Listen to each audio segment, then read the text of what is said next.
What if the next alert isn't a test? You hear that shrill tone, crackling, authoritative, official. The emergency alert system designed to warn us of hurricanes, amber alerts, even nuclear threats, built to control chaos. But when the tone drops out of nowhere, or it comes unbidden, that's when everything fractures. EAS exists to save lives, but sometimes it malfunctions. Worse, sometimes it breaks the silence only to haunt us with emptiness. A beep, a message, then nothing to follow. That tension, that half glimpse of crisis, feels more primal than any scripted scare. On February 20, 1971, at 9:33 a.m. EST, every radio and TV station across the U.S. received a real emergency action notification. A teletype operator at NORAD accidentally loaded the wrong tape, triggering a message authenticated with the codeword hatefulness. Stations were ordered to cease broadcasting immediately. No follow-up explanation, no details,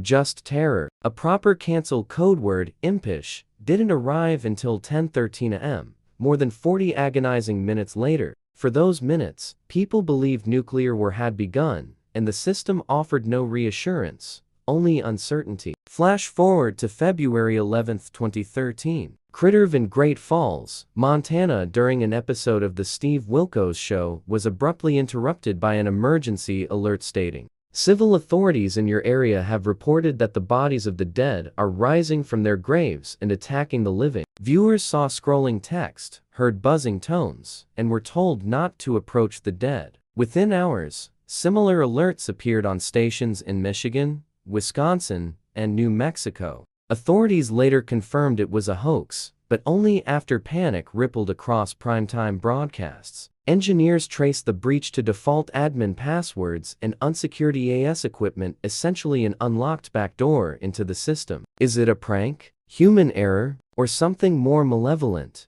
Security researchers and agencies like FEMA warn, default credentials, unpatched firmware, leftover keys designed for control, now offer a viral invasion route. Even hardened systems like wireless emergency alerts aren't immune. In each case, the outcome is eerily similar: disbelief, panic, a breakdown in trust. Messages about apocalypses, zombie, or nuclear tap into core human fears. The idea of death rising or the world ending at the flick of a switch. Society turns inward, suspending logic. Let's pull back the curtain. EAS messages are supposed to be authenticated. Stations receive test messages regularly, most are dismissed. Valid alerts require precise codes. Abuse isn't theoretical. History proves it's possible. In 1971, an operator followed a scripted protocol but loaded the wrong tape. In 2013, unlock systems permitted an external actor to insert false alarms. Both reveal that what we trust as secure is only as strong as its weakest human element. Experts say insider threats or sloppy security are bigger risks than theoretical hacks. But if someone wanted chaos,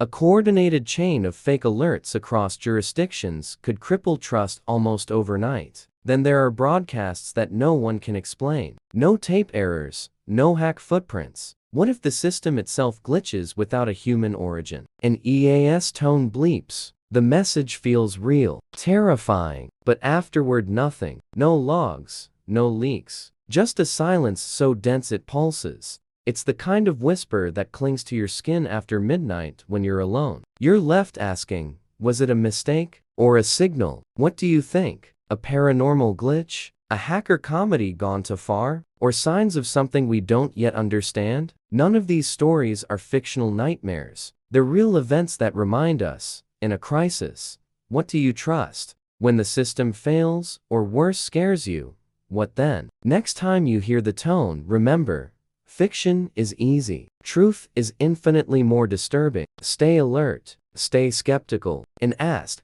is it just a glitch, or are the waves whispering, warning something bigger?